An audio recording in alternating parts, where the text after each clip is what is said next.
Good morning, everyone, and welcome to this special edition of the Wax News Breakfast Blend and the first official episode of the 2017-18 year. Today we dedicate this broadcast to bringing you all the information about a newly proposed capital improvement project dubbed Vision 2020. Now, you may remember Wax News previously covering the work of a project known as Renovations 2014. Through our continued coverage, we provided updates as that project is now coming up in its final phase. The work of Renovations 2014 aimed at addressing major infrastructure and safety concerns across the district and was organized and prioritized with a group called the Community-Based Committee, or CBC.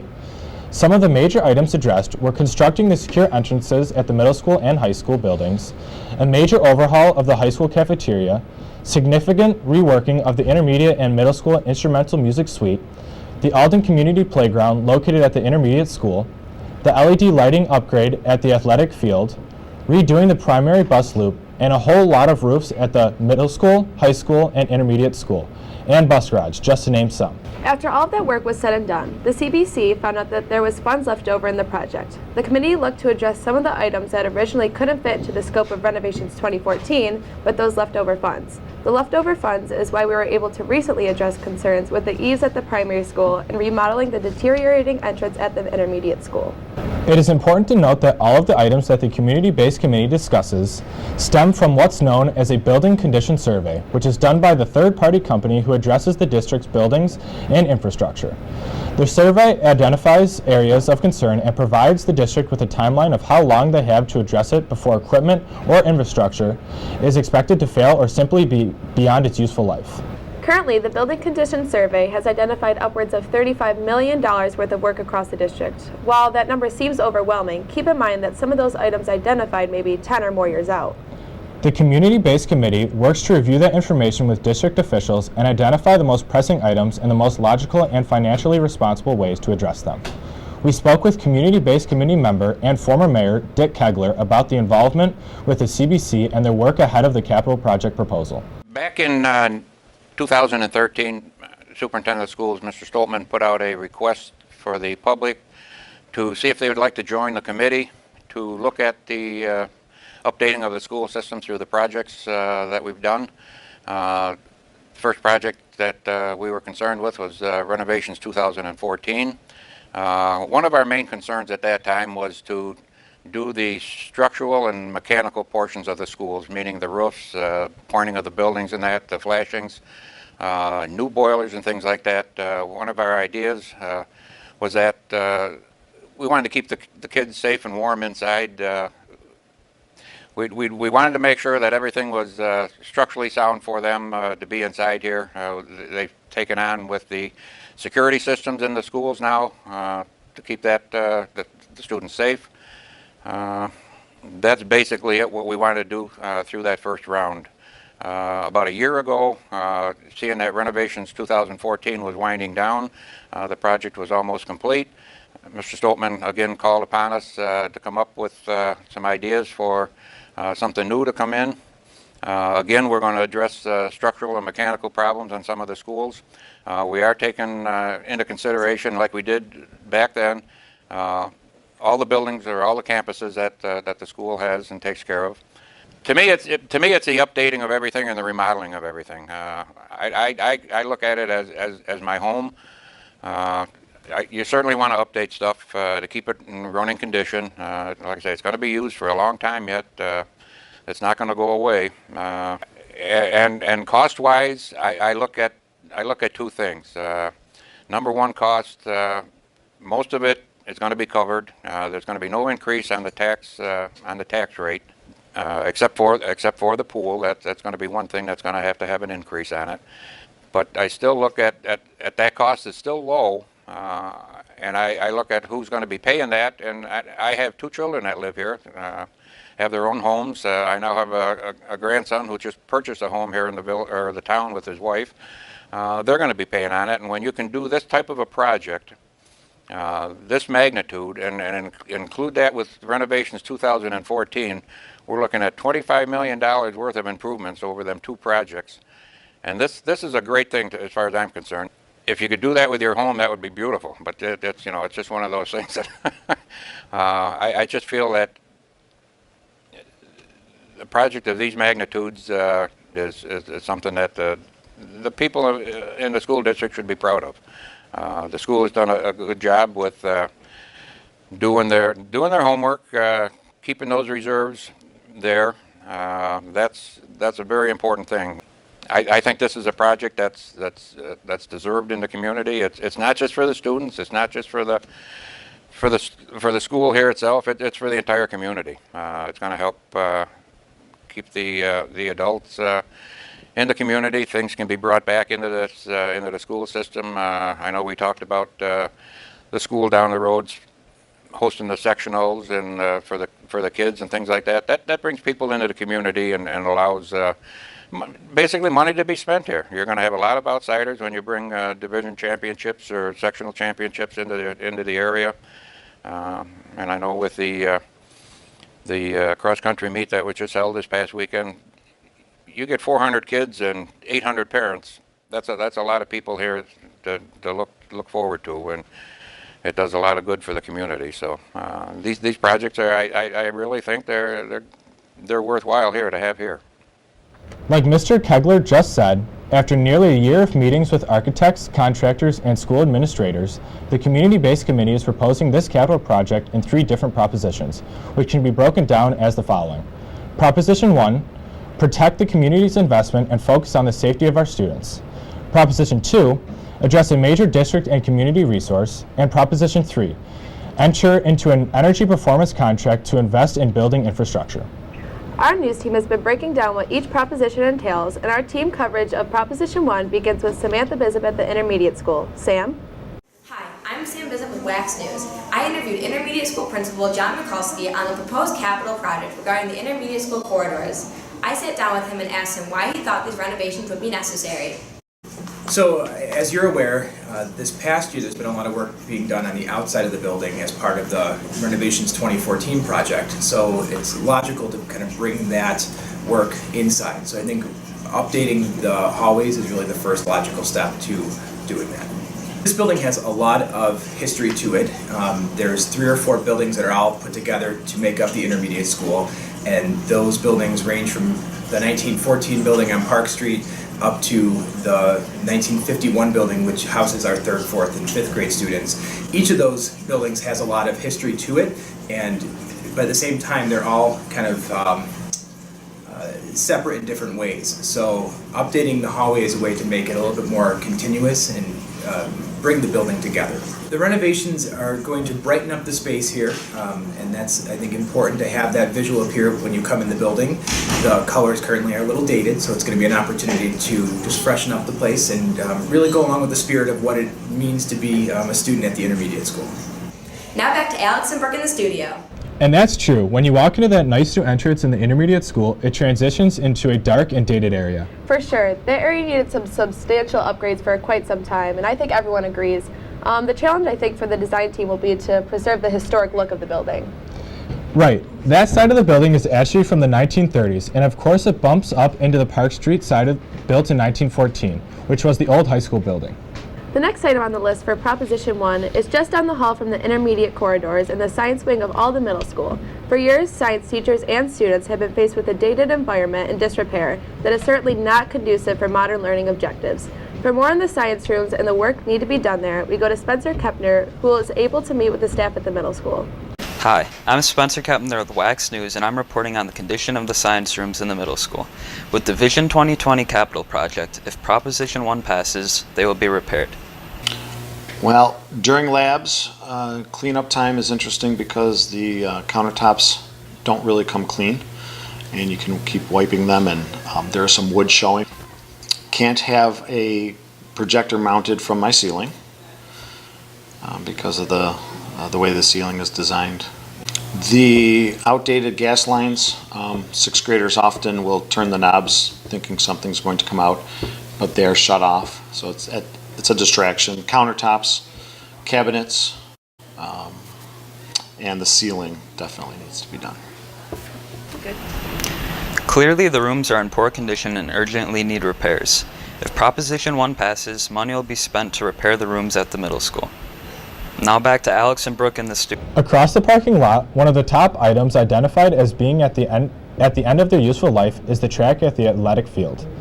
The Buildings and Grounds Office reports that many repairs have been made to the track, but even that, with those repairs, something still needs to be done about the track as it approaches the end of its useful life, which is at about in another year.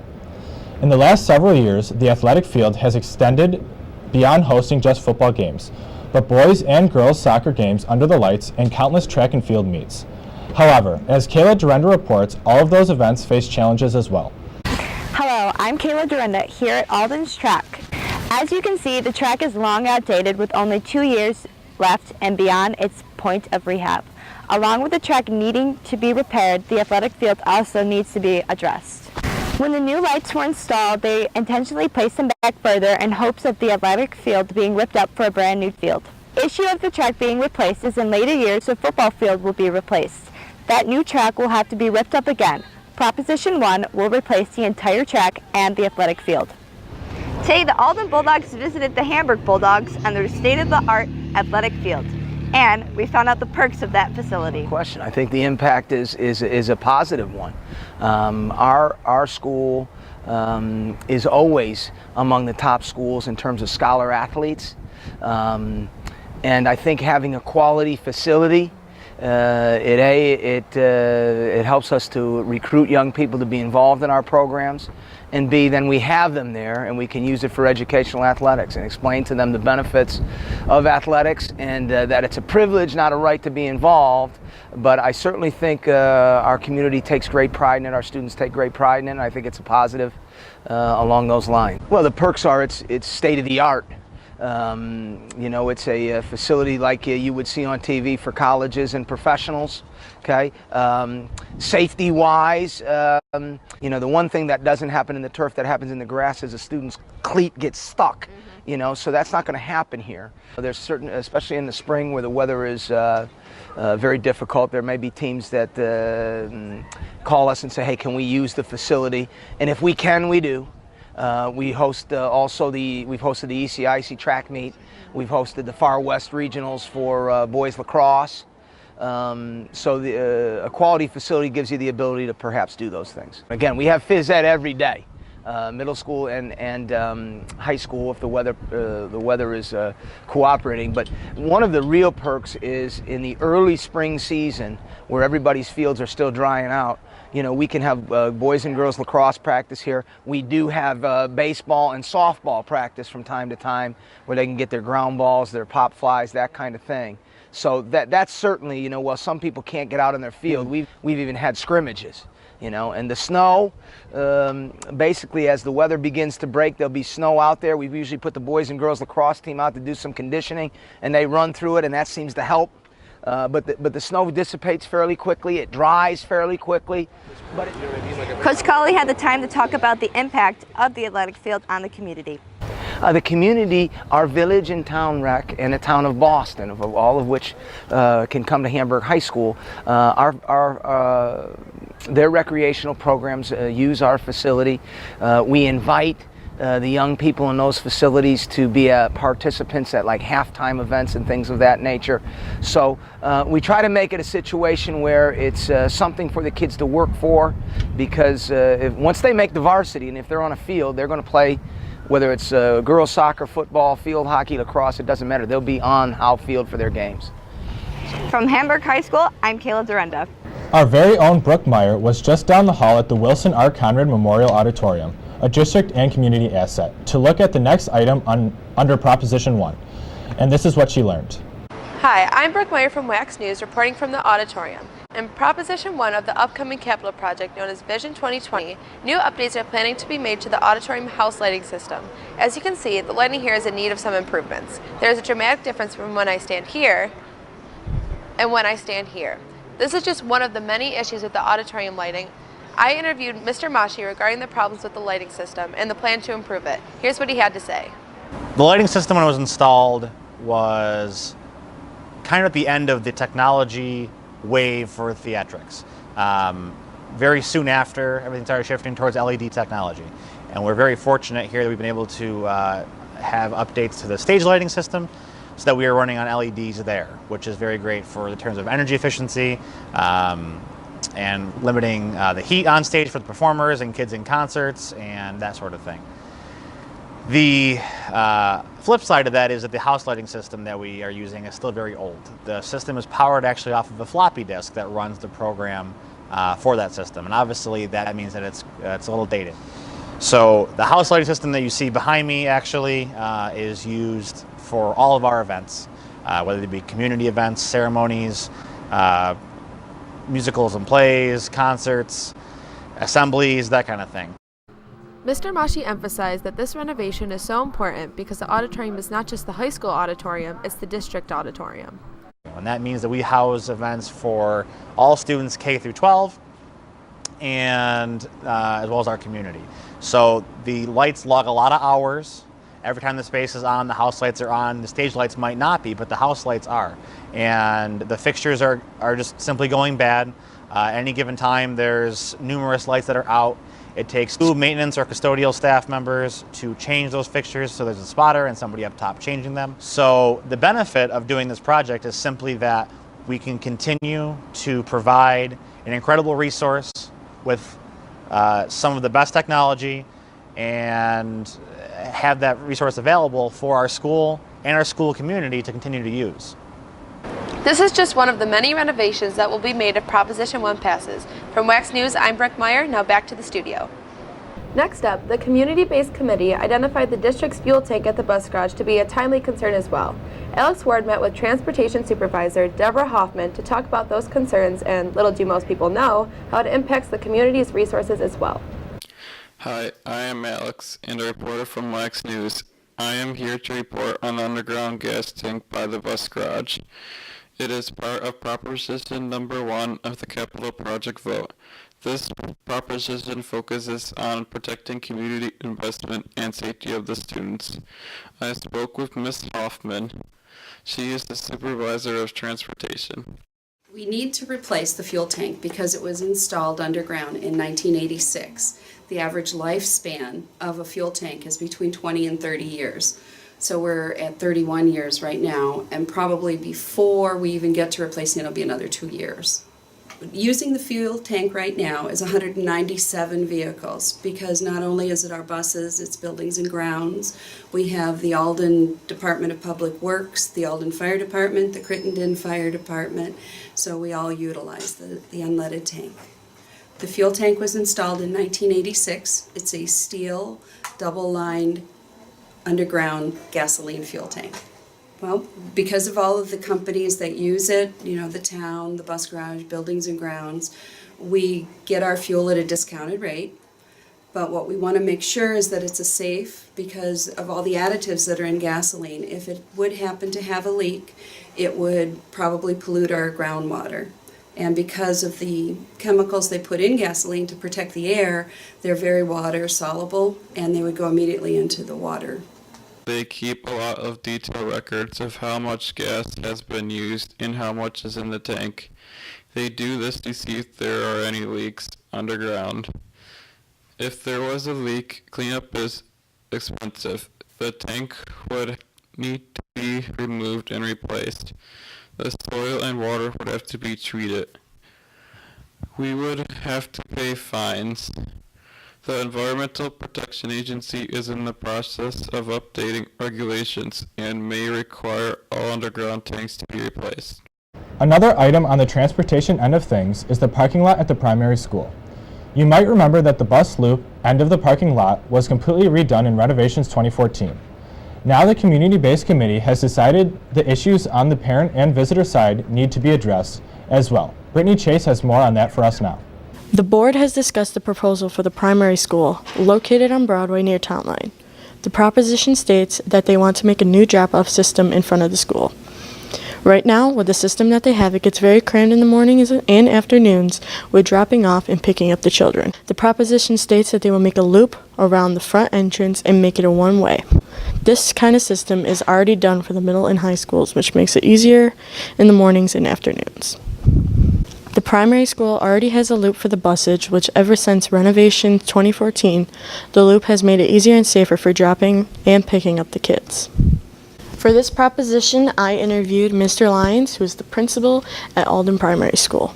As you might be aware, in Renovation 2014 at Alden Primary, the west side of our parking area was replaced and updated. Very worn blacktop, and it was dug deep and with drainage. And the width of the driveway was expanded, as well as the bus area and the turnaround here at Alden Primary. This is made for a safer exit and entrance for our many buses in the morning and the afternoon. One of the components of Vision 2020 is to do some similar work on the east side of our school here at Alden Primary. And first of all, the parking area itself with the blacktop and the base needs some work. And I understand it would enlarge the parent drop-off and pickup, which is used quite a bit, AM and PM, and with a separate exit, because right now our vehicles are kind of moving against each other. This would offer a larger area for student safety, and then with a dedicated one-way exit to the campus. So again, a couple of good ideas: to replace the worn parking area, and then along with improvements for the drop-off and exit. So this is again one proposed component of Visions 2020 that would make a positive effect on Alden Primary and certainly student safety. Parent safety is always our mission. Thank you for your support of our schools throughout the years and with Visions 2020 proposals. Roofs, roofs, roofs, and more roofs. It seems like every time a capital project is discussed, the idea of doing roofs comes up. Well, simply put, there's a lot of ground to cover when it comes to the district's roofs, and each are staggered in terms of useful life. For a thorough roof report, we go now to Jillian Dake. One of the components being addressed in Proposition 1 of Vision 2020 is the rest of the roofs that are in disrepair across the district. You may remember that quite a few roofs were replaced in the previous capital project, Renovations 2014. However, there are still many roofs that require attention. According to the roof report assembled by architects, there are still some roofs dating back to 1989 that need to be replaced. These and several other roofs are at or about to be beyond their warranty. Some of the roofs that need to be addressed are the high school roofs dating back to 1989, the middle school intermediate school dating to 1996, the primary school dating back to 1996 and 2003. The roofs being staggered in terms of years is actually economically strategic, so the district wouldn't have to pay to do all the roofs at once again in the future. The footage here shows some of the differences of the roofs at the high school alone. The intermediate school and middle school roofs are also topped with stones. These stones are causing the water to form puddles underneath and destroying parts of the roof where the puddles are formed. The HVAC systems need to be replaced as well. Since both need replacement, it makes the most sense to do HVAC systems at the same time so that the roofs aren't cut into and destroyed at a later date, because it could void the roof's warranty. One of the components in Proposition 1 is to address the remaining roof concerns, as well as heating and cooling systems on the roofs. For the latest news and developments of Vision 2020, be sure to follow us at wecs.aldenschools.org and on Facebook and Twitter. For Wax News, I'm Jillian Dake.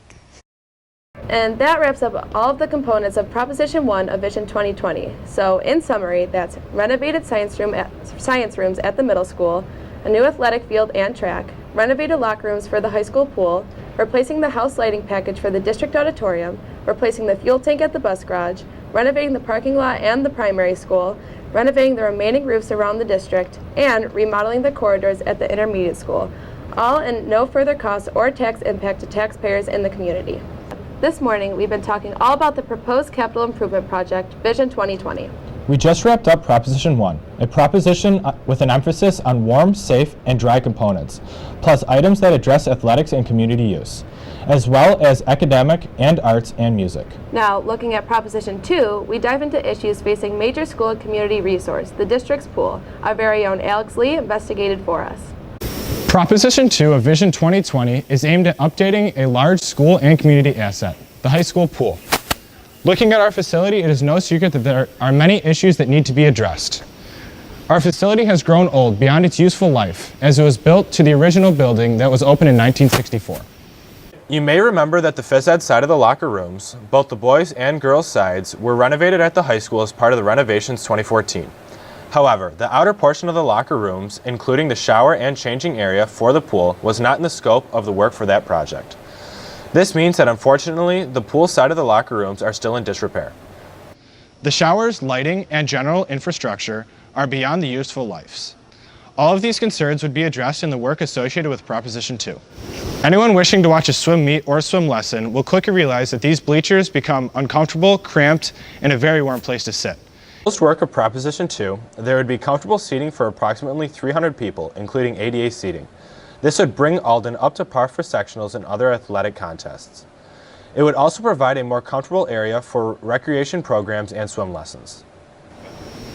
The pool continues to be a large asset for our school and community, with a large portion of the overall usage being from local senior citizens. This means an ADA entrance is required for seniors and students with mobility issues. We took a trip to William Street School in Lancaster to tour a more modern aquatic center and to see more updated features of an up-to-date facility. So our pool at Alden is not deep enough for diving, so we have this pool is designed to have it, you need 12 feet, and our pool is only 12 feet, or 10 feet, so we have no diving opportunities at this point in time. The lighting in this area in this pool is very good. The lighting in Alden is not. It's very dark. It's almost a safety issue in terms of seeing everything that's going on, although we're always very careful. But this is great, and this is the kind of lighting that you'd like to have in a pool situation like this. And one of the great things about this pool, the way it's designed, is the access ramp, okay? This is wonderful for the elderly, our senior citizens, anyone with disabilities, parents trying to enter with small children, instructors getting in and out, but especially for any of our handicapped citizens or the seniors. The seniors love this ramp. Got nice railings, it's easy to enter, and just walk in and you're in a safe place, in a safe way. Another important piece with our pool too is we have the ramp that's situated, and this obviously helps for any student or adult that has disabilities. I know during the day, there are a number of our students who have some disabilities who utilize the ramp, as well as during our community ed. A lot of times we have adults with special needs who utilize the pool. That ramp absolutely helps out. Another benefit of having the ramp there as well is for students who are a little reluctant to venture off into the deeper waters, so to speak, eases some of their anxiety. They can easily enter the pool going through the ramp, that point of zero entry, so to speak, where until they are acclimated and feel more comfortable, there's spots for students to just be comfortable while in the water until they are confident enough to venture off into deeper areas of the pool. All right, another thing that's wonderful about this pool situation is the deck is rolled, so there's good drainage, and the tiles are clean and clear, and you don't have the slippage problems that we have at Alden, where you have to walk very slow. So drainage is key here, and this is done very nicely here. Okay, well, another aspect about our proposal at Alden is we would have a separate entrance to the pool so that better access into the pool area, and we wouldn't have folks roaming around the school at all. You'd have their own entrance, keep it confined to that area, and that would be a great asset also, like it is here. For Wax News at William Street Schools in Lancaster, I'm Alex Lee. As you showed us, there is a lot of work to be done in the pool facility, as it essentially is original to the building from 1964.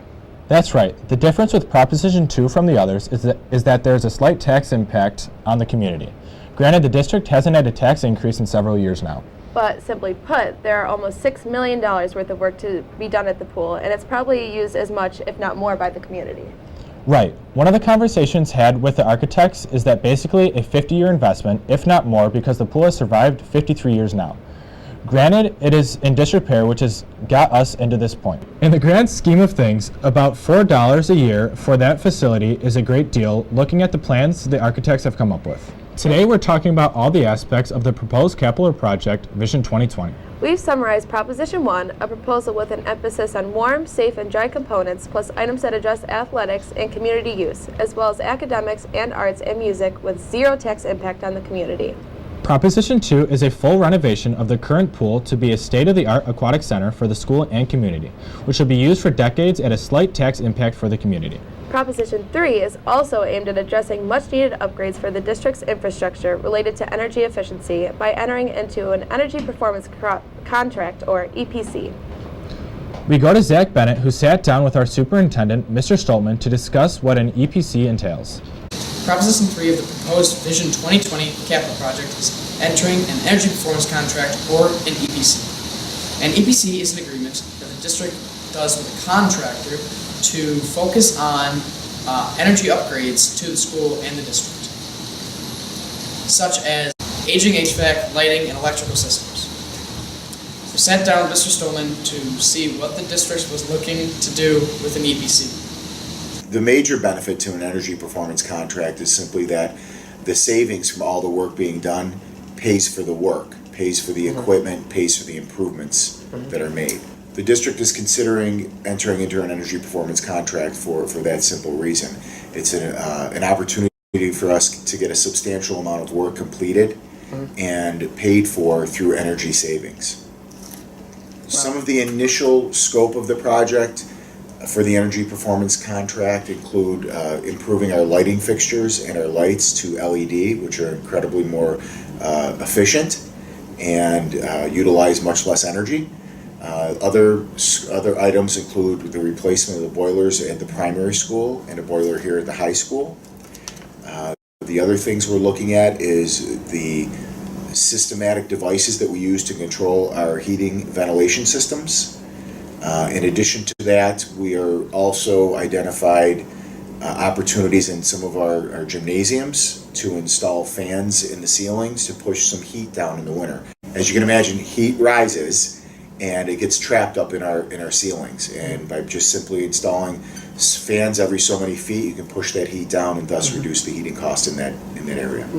Now back to Brooke and Alex and Stu. Again, it is important to point out that the district is able to enter into this contract even without voter approval. However, with community adopting the proposal, the district has the ability to potentially obtain an additional 10% in state aid.